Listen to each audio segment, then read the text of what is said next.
Hi, thanks for stopping by. And today I'm doing something pretty cool. It's the end of the SC Bass State Championship, and the Wilderness rep showed up with a Recon 120 to give away, and also brought out the Wilderness Systems Tactical Pro 128.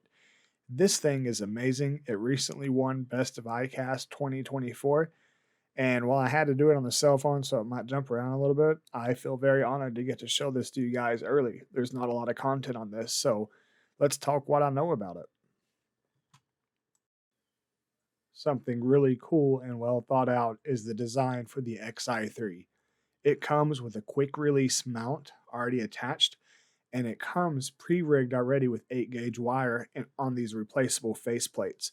So you'll be able to plug and play, and this little carabiner you see that I'm zooming in on, it actually attaches directly to your XI3 motor, and there's a handle on the right side of the seat, pre-wired from the factory, already there. You just pull the handle and the motor deploys. So you don't have to stand up, lean over the front, and do that awkward thing. Just plug it in, have your battery ready to go, and there's plenty of room for the battery. You can have a 100 amp hour up front with the XI3 on. You can have two 100 amp hours in the rear of this guy. So the XI3 also has this cutout into the mold of the kayak on the hull to where the motor goes in there. So if you bump up against something, you're not going to damage your motor. It's just going to bump. And again, in the rear, you see there's room in here for two 100 amp hour batteries. This has got a battery for the trolling motor in the front, and you also have this battery in the rear that you'll see for the NK300. The Newport NK300 is on this. It's a dual motor unit. So let's talk about that Newport and the PowerPole options. An NK180, an NK180 Pro, an NK300. Your Taquito could go on here. You could do a DIY trolling motor on the back if you just wanted something extra other than the XI3 up front for extra addition. But this thing is pre-rigged and ready for power poles. It has the face plates. It has these long track rails going up the side. All the way around the kayak, you have track rails. So you can mount your controls right to the side and be ready to go. Foot pedals built in so you can have steering there, and just use your left right foot to control your direction when using your Taquito NK300 or your DIY trolling motor that you've put on. Again, plenty of plates. You see how these can be changed out. You see the two SAE plugins, and we also have a 36-volt plug-in for the Newport NK300. Rails all the way around. Now, storage space, you did see up front when I popped that open, there's that bin in there. It can be removed. That's where a battery can go in. But you have plenty of space to tuck everything in a dry area that won't get wet. You see there's rubber gasket around it. You have this dual hatch storage, which also doubles, has a live well or bait tank, I should say, because it's rotomolded. And it's so stable because of the pontoon design. This is the most stable part on the kayak to stand on, is right on top of these live wells, this bait tank. That the most stable part to stand on is right here on these platforms for the storage hatch. Is right here. The most stable place to stand is on this platform for the storage hatch.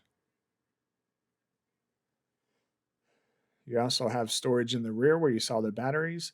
Again, you just pop it open and you can see the batteries are down in there, and you can see they're pre-fused as well. That's from the factory. You don't have to add the 60 amp fuse.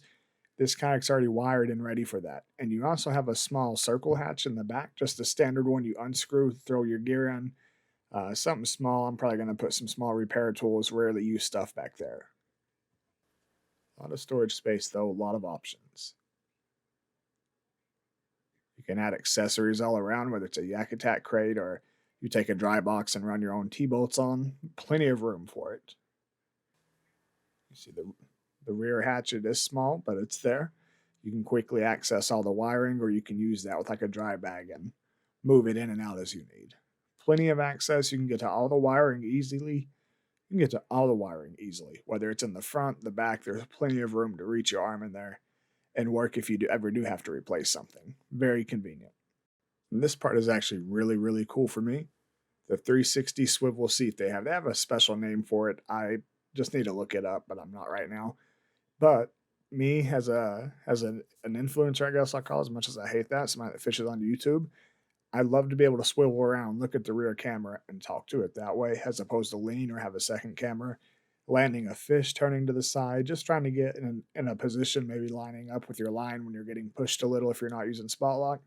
Man, a 360 seat opens up all kinds of options for how you fish forward, back, front, side, let your feet dangle over the side all day, whatever you want to do. This opens up a whole new level of comfort. Now, I mentioned earlier the rigging plates that are on here, and let's talk about where they're at. You have the one right beside the platform hatches, to where you'll see that this here has a transducer going, and there's also a USB running there. We also see here that we have the plate on the left side of the seat.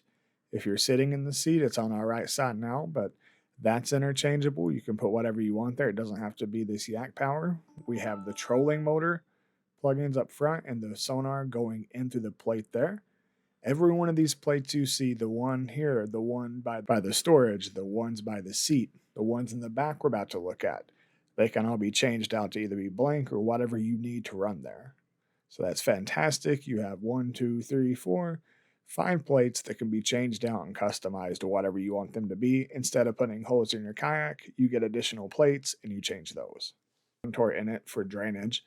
This is a superior design. I really like what I'm seeing here. I like the deck mat here with the measuring on it, so you could quickly hit a 12 before you even touch the board and know, hey, is this going to count or not?